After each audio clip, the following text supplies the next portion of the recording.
Hello, welcome back to RP-0 America. So here we are with a full Titan and Gemini craft. So we actually have the Gemini service module now, and we're ready to launch to space. All right.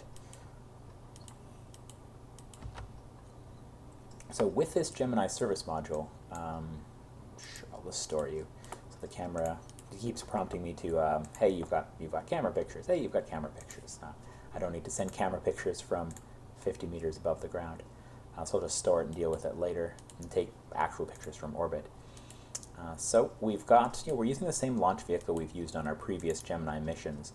The difference here is that we finally unlocked this service module, which contains fuel cell, just kind of a basic module for converting liquid oxygen to breathable oxygen. And, of course, we've still got the same standard stuff in that. And so with this service module, one of the huge improvements to this craft now is that it can keep the crew alive for 14 days for a maximum duration mission. And through the Gemini and Apollo program, that was as long as they expected to need. Other than for say space station missions like with Skylab. And at this point, when the Gemini program was planned and before it was they started carrying out Gemini missions, people hadn't spent, Americans hadn't spent more than 2 days in space, and the Russians hadn't done a ton more than that. Of course, the Russians always wanted to be ahead on prestige and human missions like that. So I think they had 3-4 days maybe, not a huge amount of time because they were still using, Vostok, Vosshood. But the Americans with Gemini, their goal was to prove that people could survive without being incapacitated and work successfully in space for up to 2 weeks. And that, in fact, was the longest duration mission that was carried out. Sorry, I thought I was about to lose it. When I saw the dynamic pressure wasn't terribly high. So you have to pitch this down. It's just a very different launch vehicle from a lot of other ones I use, and it's not a very, it's a pretty narrow margin vehicle. I think it may be the last purely historical vehicle that I use in terms of, both in terms of, I guess, unmanned and manned missions, because I'll kind of, fiddle things a little bit to make my own craft, like my Saturn I, for example, use my own stage, and I'm designing my own payload, so I kind of have some control over that. Sure, let's transmit that, why not? All right, so we want to make sure we don't get too high. Whoa, it's a lot of steering going on there. I'm really used to just, let's say, setting in numbers like that. So I don't want to let this get too high at all, because in my test mission I ended up, I should light that. We're going to hot stage, so the engine spun up, and then we just throw away that first stage. Such a high thrust-weight ratio on this, just because the payload is, isn't, it's just the ratio of the engine's power to the remaining mass. But this craft is just really quick burning all the way to orbit. Let's see, what was I saying? So the service module, it provides the life support supplies needed to survive for a full 14-day duration. And they did the first, working in space. They actually spent a good amount of time during those missions without the spacesuit on inside the capsule. They also obviously put their spacesuits on and they would do EVAs. Very challenging, worked out the process of EVA. Some of them had a very difficult time. Anything you do in a spacesuit is very strenuous, and so I don't recall which astronaut it was that did, had the most trouble during the first EVAs, and then later ones that was so practiced, and they kind of figured out how to hack an EVA, where you just kind of do your work slow, don't fight the suit as much as you can. It's just a very interesting learning experience. So the Geminauts spent 14 days in orbit at max once they had developed the fuel cell, and the fuel cell is a very useful technology. Crew report for that time. Sure, let's transmit that because it allowed them to produce very substantial amounts of power, and they ended up for Apollo using the water produced by a fuel cell. Because if you're not aware, a fuel cell takes liquid oxygen, liquid hydrogen, combines them, which produces water, but combines it in such a inside a piece of hardware through these membranes, such that it produces very substantial amounts of electricity. There we go. Just still need to manage these times. And so for bringing up a few hundred liters, like let's say 50, was it 50 to 100 kilograms of supplies, they could produce water. In the case of Gemini, they did not drink the water. So here it becomes wastewater.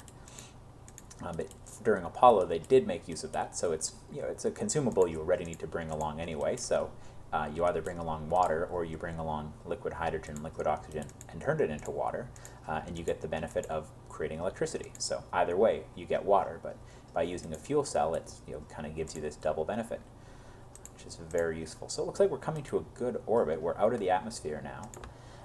Ideally, I'm not going to have any real luck hitting this, but ideally we'd like to be able to hit a consistent orbit. And I might end up needing to revisit my KOS scripts in order to do that, because we want to be able to hit in the future like exact, say, 300 by 300 or some other arbitrary pair of number orbits, because we want to also use Gemini and another vehicle to perform the first docking in space.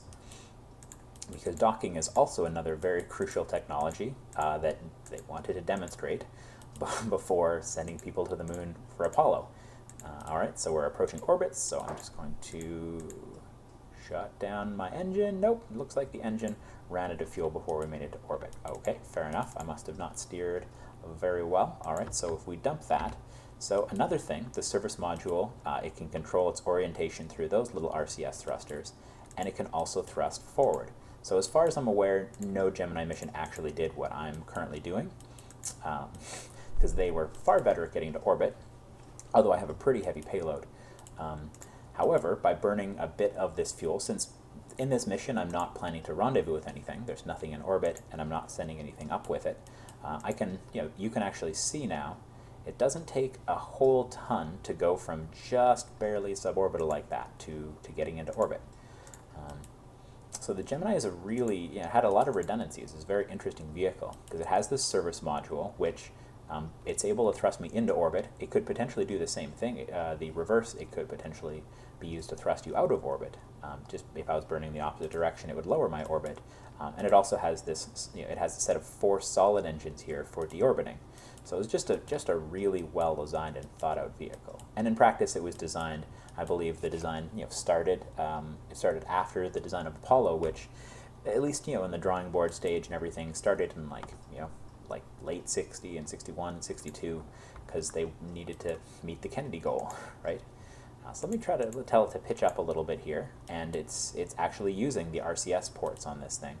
Let me just lock these ones, because this will be the only RCS fuel I have for re-entry, and so we're going to lock these.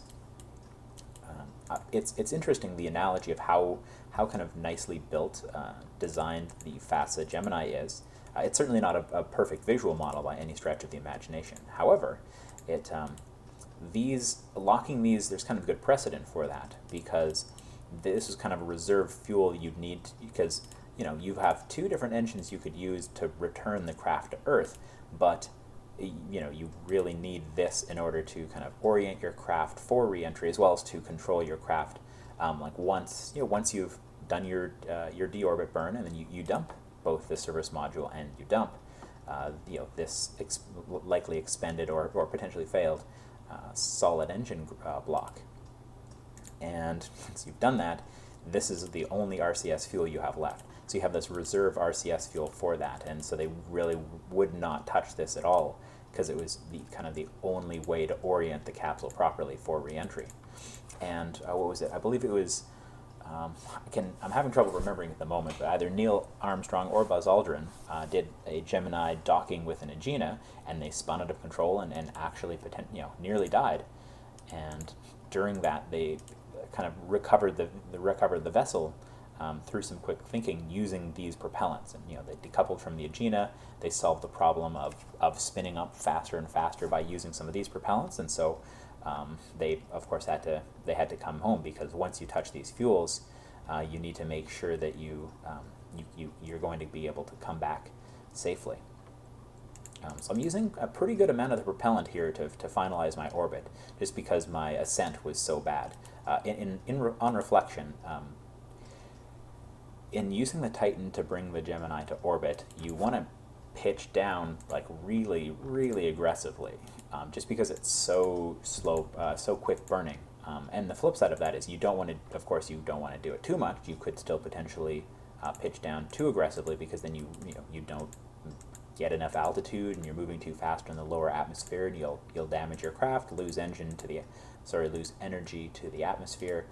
Also, it's a really tight margin, and it'd be nice if I could kind of figure out my KOS scripts again and maybe automate some of these Gemini ascents. But I'll still be making at least a couple Gemini ascents, even just for kind of Gemini firsts. Sorry, I'm still trying to pitch up to kind of null out this, because we're falling. And of course we just want to kind of get to an orbit, but we also ideally want to end up with a round orbit. I've got these locked, right? I don't remember if it uses, no, once you lock the fuel tanks on this, it doesn't use the ports, which I don't think is quite right, but I could be wrong. I just imagine that everything is cross-fuel fed with everything else in reality, because, what if one fuel tank has an issue, or what if one thruster has an issue? You want redundancy. But also just kind of for ease of my own play, it would be nice if I still could use these thrusters, even though I've got the tanks locked. But anyway, I'd like to kind of do a proof of concept that I can get to a circular orbit. That would be awesome. Let's see, it's still going to take a little bit of time here, so I may as well throw on time warp. It might kind of, in trying to hold an orientation, it's going to kind of bump back and forth and back and forth. But I should still be able to meet orbit. So I'll have to do a little more practice to get future vessels into orbit, because in practice we should have been in orbit after that second stage burned out. It's just after 5 minutes after leaving the ground, which is just absolutely amazing. And it's just 5 minutes from launch to orbit. Oh, there we go. Let me slow down. So here you can see we are not quite in orbit yet, but we are getting there. Okay, fair enough. I'll speed it up a bit. Yeah, sorry, on my last couple of videos, I was trying with the webcam, and because my microphone on my webcam is good enough, I don't have anything better, so I was trying to get slightly further away from my mouse, and during my early test, the audio was good, and during the actual recording, all of a sudden it was back down bad. So sorry for the audio in the last couple of videos, the last pair. Alright, so we're very nearly in orbit, and you can see we've still got a pretty good amount of NTO, MMH. Looks like the camera software believes we're in orbit. The auto. I always used to like auto just because it would usually seem to make a good decision, but now I just always prefer free. Free camera is nicer, and if I use the arrow keys on the keyboard, it kind of, because I'm getting a pretty good frame rate right now, I can just kind of pan around all nicely and see this beautiful craft. Yeah, it's a really solid amount of payload to orbit. So anyway, if I pitched down more aggressively during ascent, I would have done a better job of getting to orbit without having to use this fuel, which is a bit unrealistic, but it's an option that Gemini potentially had. And in practice, Gemini always uses, that's another first of Gemini for the Americans, is a craft that can change, a human-rated craft that can change its own orbit, which is vital and necessary for rendezvous, which is another huge first step that I look forward to. Some of these they kind of seem like trivial things because in the modern day they're routine, but at this time these were groundbreaking features of the space program. Oh, crap. We're still heading down. All right, I'm going to pitch up much more aggressively. So if you look at these two numbers, what I immediately see is, so we're headed down, so because so it means if we're heading vertical speed down, we're heading towards the periapsis. If we're heading towards the periapsis, that means we're heading towards this altitude, which is inside the atmosphere. And I don't want to go inside the atmosphere. No, thank you. We would like to stay in space. Because with this really low thrust of these engines, we could actually, if we had enough fuel, if we had enough fuel here, we could actually send this to the moon. Just because it doesn't matter how low thrusting your engines are once you're in space. That's how ion engines work, for example.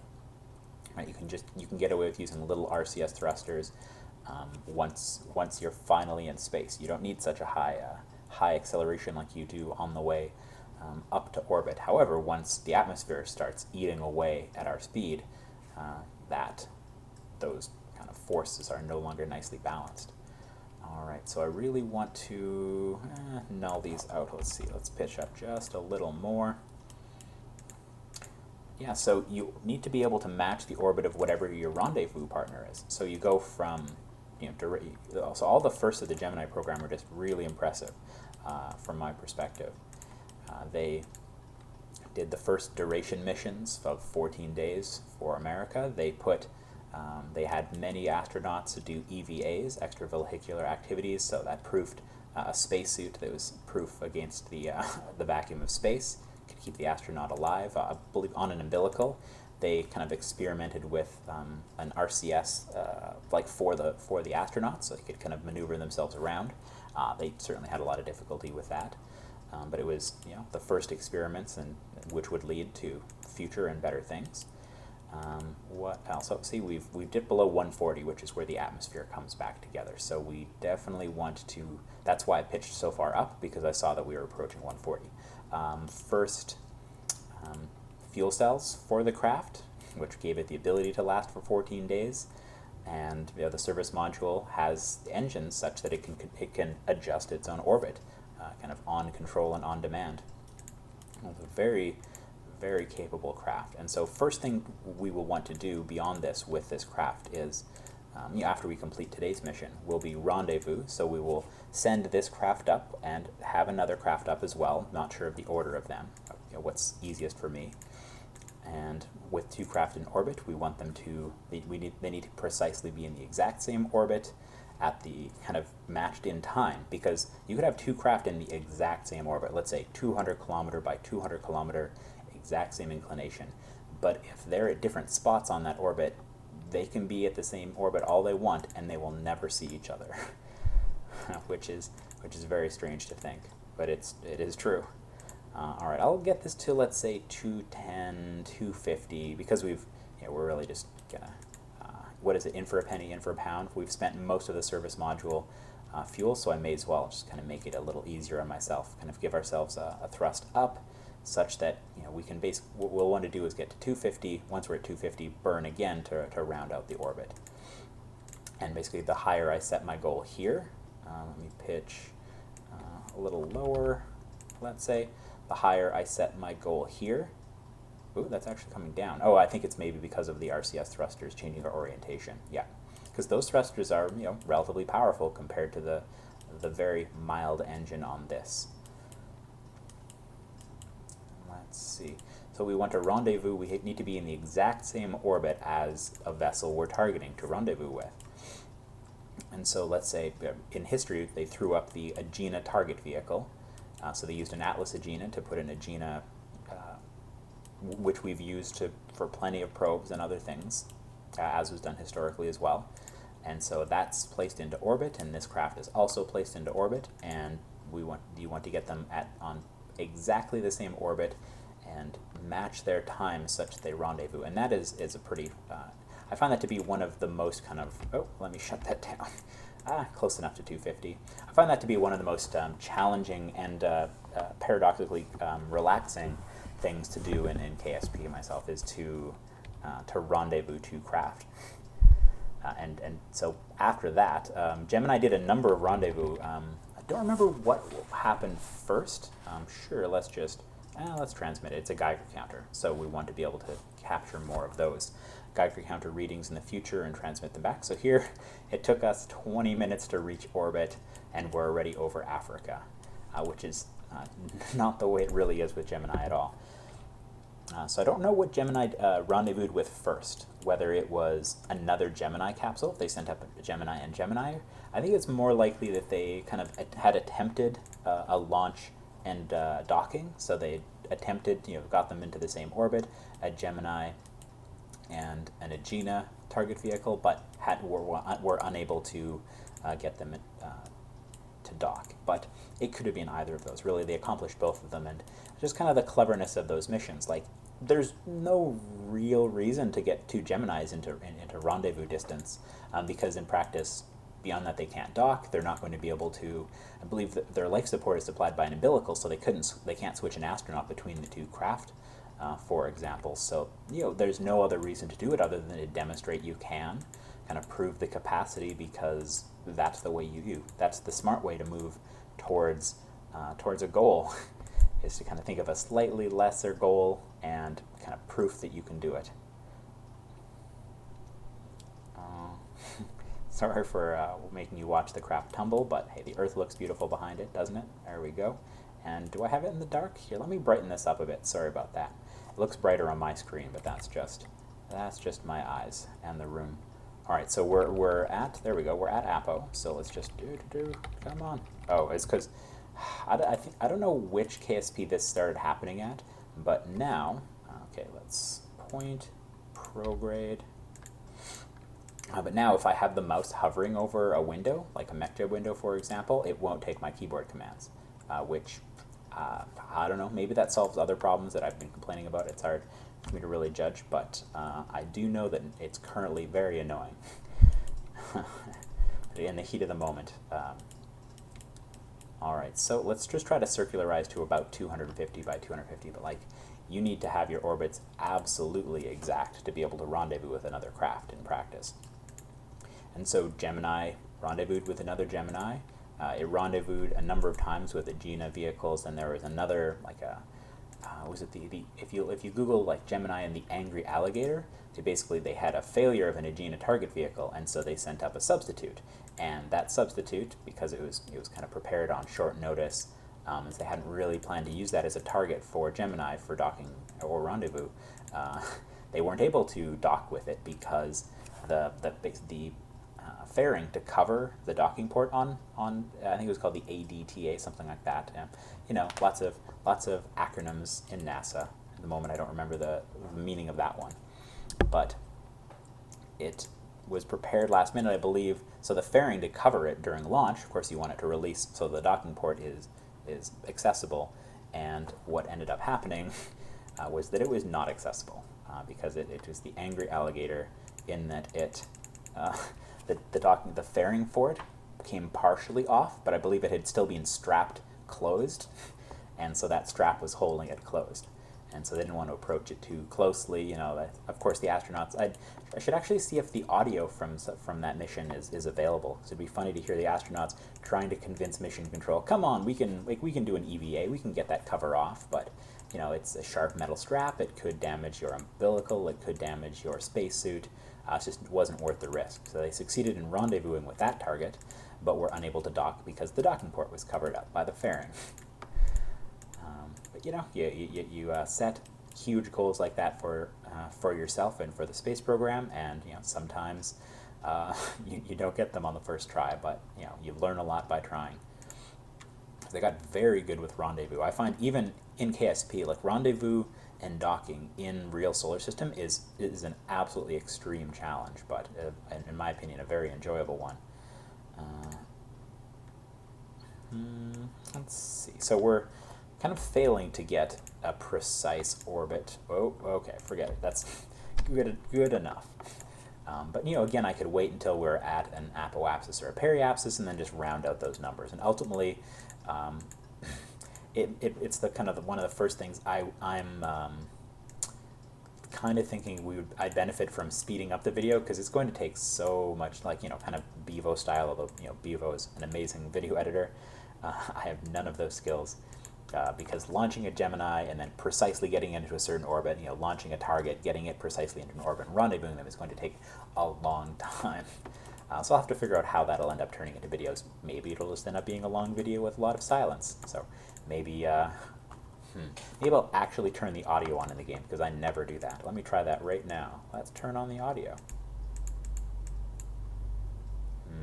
Maybe I must have it turned down so much that you don't hear it, something like that, because my understanding is that you should hear music in space, but I never play with the audio on, just because I'd rather be listening to music or a podcast or something else, personally.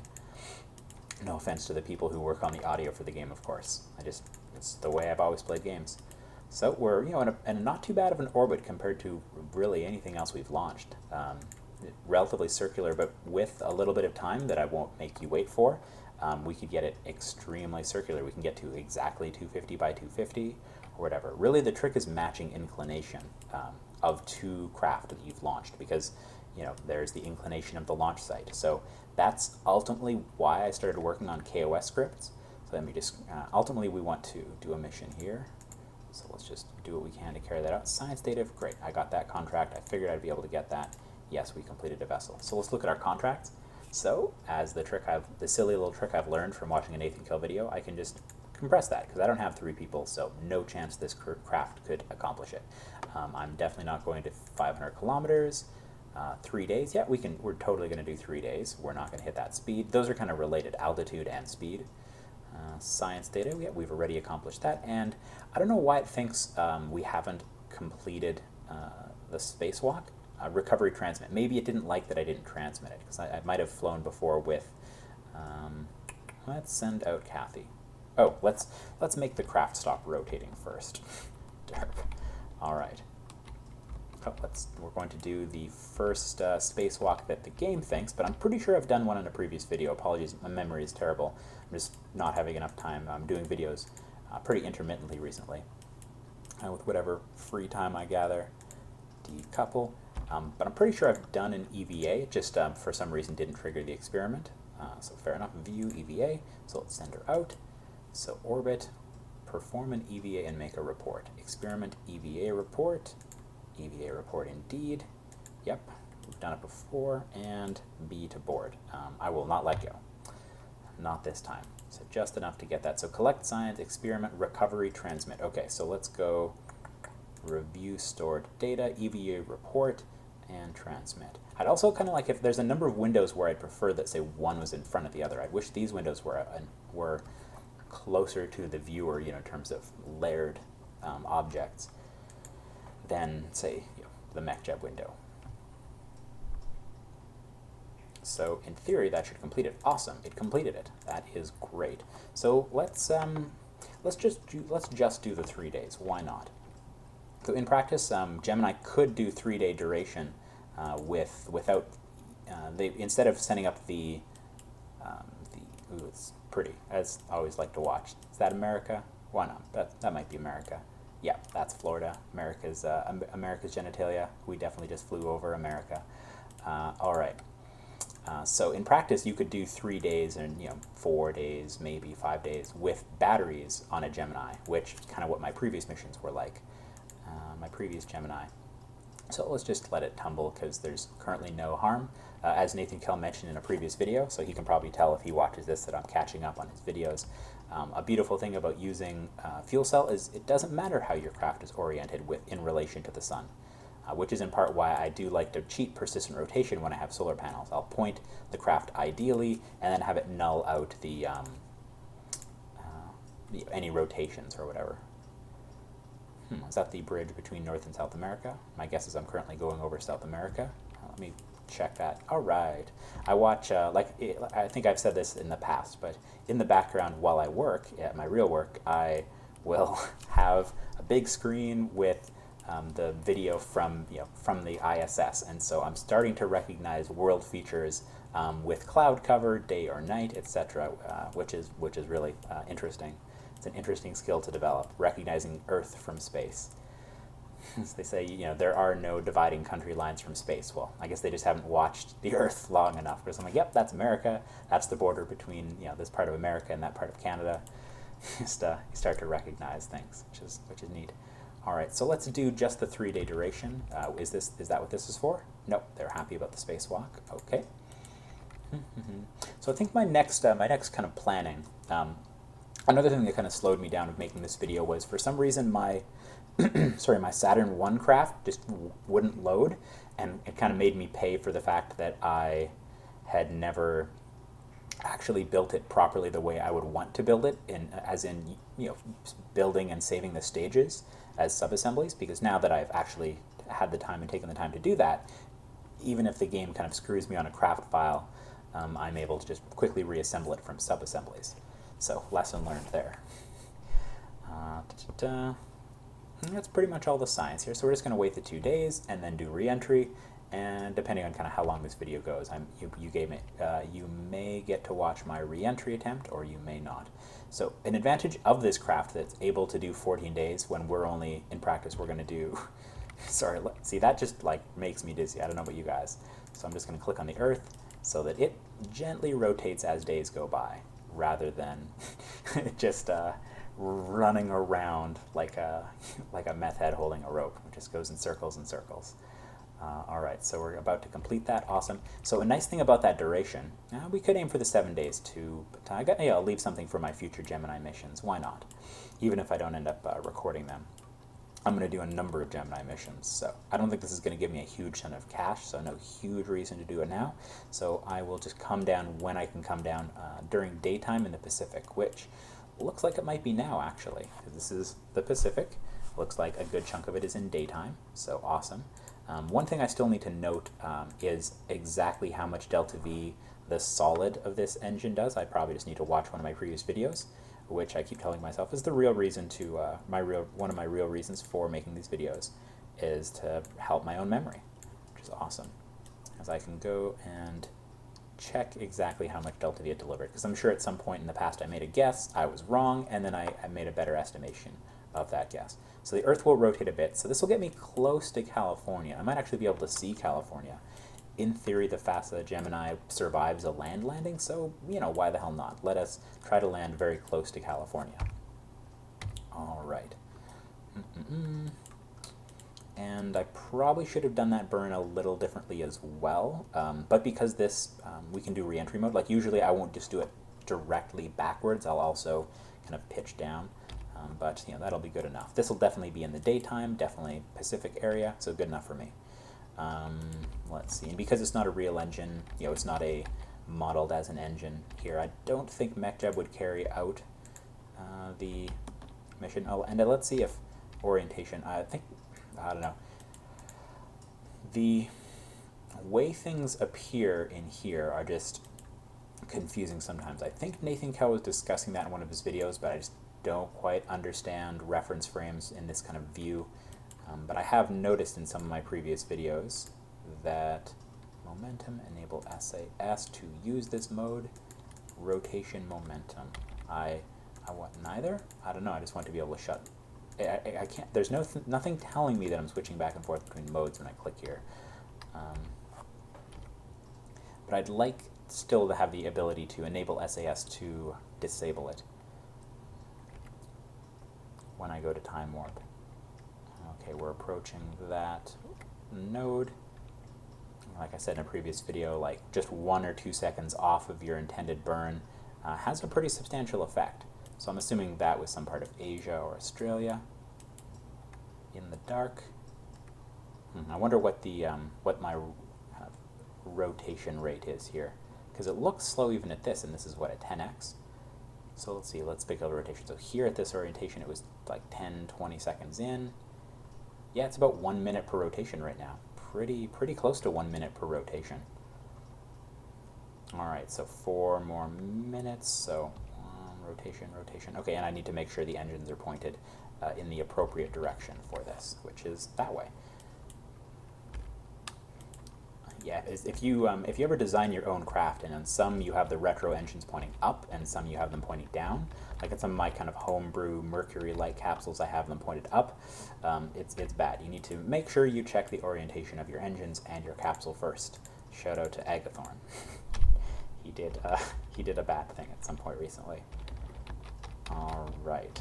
So, oh, there we go. That makes sense, I guess. I turned that on, and then it does the things. Deactivate. Okay. Maybe that's what I wanted, for all I know. I don't know enough about rotation frames and reference to get that. All right. So yeah, what I was saying that I should do probably is point the engines just down a little bit here, because then the engines will both slow me down and kind of push me with a downward velocity to start with. So let's just save, because I'm pretty sure I can't just stage things through. Some of these Gemini parts have too many things to stage. They just can't all be staged. You can't have 2 stagings per part, for example. So first I want to dump you, and then I know I want to turn these tanks back on, and so it's still holding orientation. Good. And activate that engine. So I could have staged that normally, but once I kind of get in a right-clicking mood, I just right-click away. Okay, so now we're slowing down, and so good, it did leave us with electricity in here, which is very handy. And we're currently in our current orientation, so with the ground in this way, I actually had set, when I set up the config and set up again and modified, etc., the configs for for the FASO parts, I made it so that with this view of the nav ball, you know that in this orientation you're going to be generating a downward lift. So if you're kind of in the brown, you'll be at the ground, you'll be in re-entry mode, you'll be generating a downward lift, and reverse with it in the blue, it'll be the opposite. You should see what I mean soon. So yes, I was very off, so it looks like it's about 100 meters per second it generates, not 150. And so we're going to skip, maybe land in some Central or South American country, possibly Mexico, possibly the Gulf of Mexico, possibly this area here that includes potentially Guatemala that I don't know the names of. We will soon find out where I land. Looks like this is going to be a little longer than average video. Okay, so let's orient backwards. I think that should work. That seems to be happy. Yep, awesome. Heat shield down.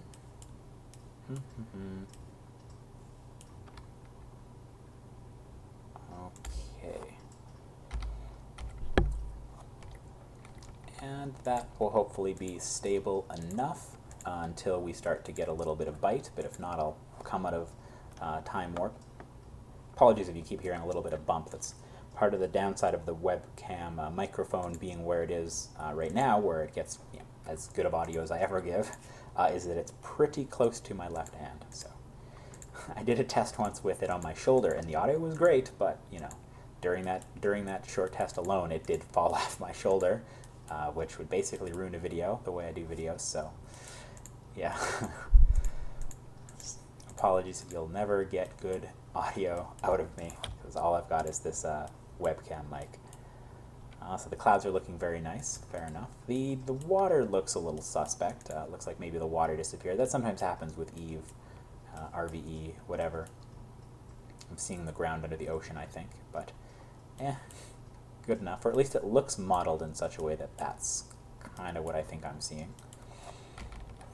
These things got angry during the transition between scaled space and the other one. Yeah, you can see it doesn't take me very long to forget all this terminology. Scale space and PQS, thank you. It looks like the ocean's coming back and it's kind of getting blue. Good. That is nice. That looks nice. Yeah, I don't know, I need to look into all the mods that have updated. Really, I've just been kind of treading water. Just, okay, good, this mod updated. Like, as in I was able to copy it from an old install and get it in.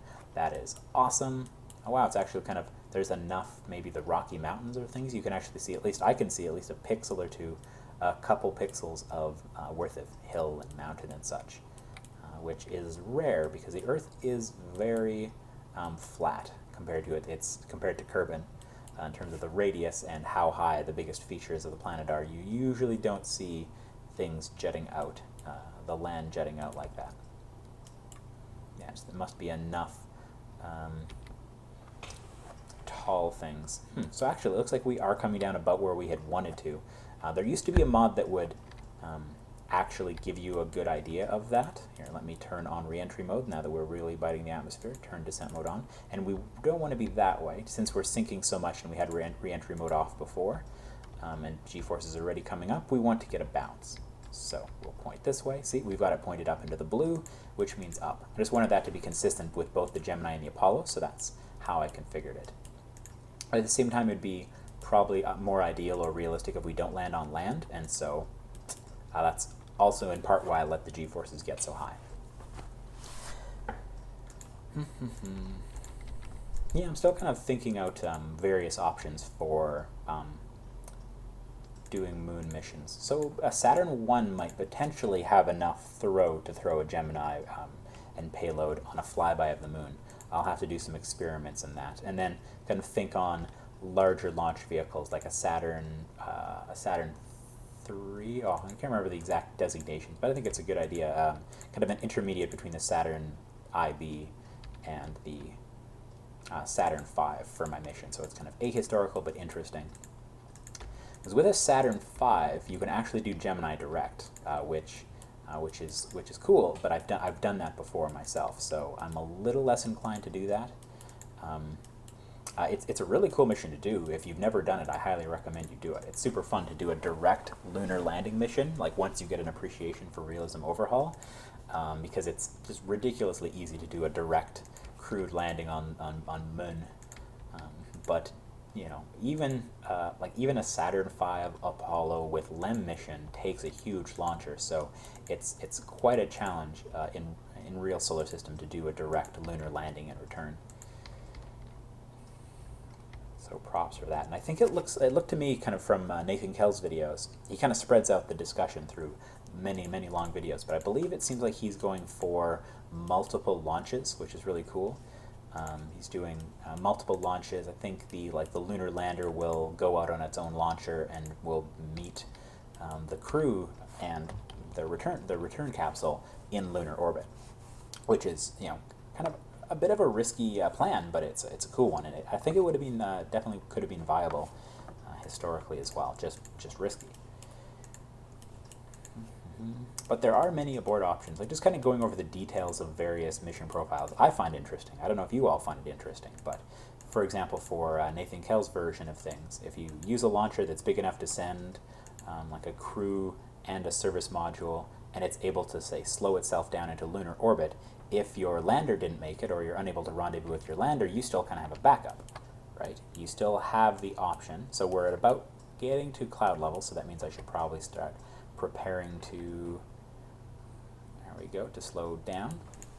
So in practice, if you have trouble, say, docking with the lunar module, or, you know, once you're in lunar orbit, if you have trouble getting to the lander module, you still have enough hardware to return to Earth. So, you know, you want to build in redundancies like that. You want to really think through all the possibilities of your mission if you want to make a realistic mission. Oh, it looks like the drogue went away. All right, so let's create this. Yes, you create a parachute. I create a parachute with the magic of the spacebar. Sorry about that, I'm a little spaced out. I've got the fans turned down right now so that the audio is as pristine as I can make it, but that also means that because of the time of year that it's really hot right now. All right, so it looks like we're going to successfully return this crew. So they were able to perform the first duration mission using the service module, everything. So that's a good return for me. I'm a little rusty, but wow, I don't know what's going on there. It kind of looks like something's flying away. I don't know. Yes, debris. It's not too detailed. I wonder if there'd be a way to embed the part name into it so it doesn't just say debris. So I have an idea of what unidentified flying object is following me around on my way down to the ocean. Yeah, you know, weigh in again. Like, I appreciate all the comments we've had about, you know, potential ways to land on the moon. I could still potentially do Gemini Direct on a Saturn V, for example. Like I said, I've done that before, and so I'm a little less inclined to do it. I'm inclined to do something where, like, let's say, you know, a multi-launch would be more amusing or interesting to me. Or say I launch like a Saturn 3 or Saturn 3B or whatever it's called, like kind of an intermediate of a Saturn IB or Saturn 1B and a Saturn 5 or Saturn V, and do multiple launches where they either have to dock in Earth orbit or they have to rendezvous with the moon. But also now I suppose I'm probably going to be influenced by whatever Nathan Kell is doing. I'll probably try to do something different, just, you know, because then wouldn't it be awesome that, you know, YouTube will have a series of somebody doing a historic Apollo mission, which I have done, just not in career. I do have that. That is up in a playlist as well. Other people have done it as well. There will be, you know, me doing a weird mission type, Nathan Kell doing a non-historical mission type. It's, you know, neat times. All right. Recover vessel. Yep, I think we've got pretty much everything we want. So we completed a whole bunch of missions. We got some more money, which is awesome. This means I won't have to cheat as much money in. Nathan Kell clearly has a better understanding of how to carry out missions and in what order to get cash in honest ways. But to be fair, he's not having to pay for some of the weird FASA parts that I'm paying for example, or they're kind of one-use parts where it's, okay, so a part normally costs, this part costs 3,000, and then kind of there's like a metric where the entry cost is like 10 or 20 times the cost of that part. So if I'm using the Gemini service module, I have to pay a lot to unlock the Gemini service module, whereas in practice he could build it from kind of procedural parts, and he does. All right, so recover. Yeah, I don't think did our crew. Nope, no experience gain. That's unfortunate. You really have to do some pretty crazy things. I wonder what you'd have to do in real solar system to get 5 stars. Let me know if you know what that would be. And we've still got plenty of tech to go, but you know, we are in the early 60s, so I feel fairly relaxed about technology. Really, so here's a list of the rocket of the missions. Oh, of course, it didn't give me this one before that, the mission I just flew. I was looking for things that would get me more cash. So I'm not planning to fly any planes. I could do non-crewed and non-planetary things. Like I could do a geostationary orbit. That's probably a good idea. I'm definitely eyeing this one up. I want to get cash. I kind of want to do a quick. I'm kind of trying to rush towards the lunar flyby. Like if I can do that with a Saturn 1 or Saturn IB, Saturn 1B. Probably not going to. Nathan Kell's kind of in the process of doing outer planet flybys, which give you tons of cash, etc. Uncrewed Mars landing. I kind of did that. I don't remember if I got cash for it or not, but I crashed something into the surface of Mars at not too terribly high of a speed. But yeah, I could potentially do a geostationary. Let me know. I don't recall offhand if I've done that, or if you guys haven't seen enough videos of people building and doing geostationary stuff, let me know. Thanks for watching. This has been RP-0. Goodbye.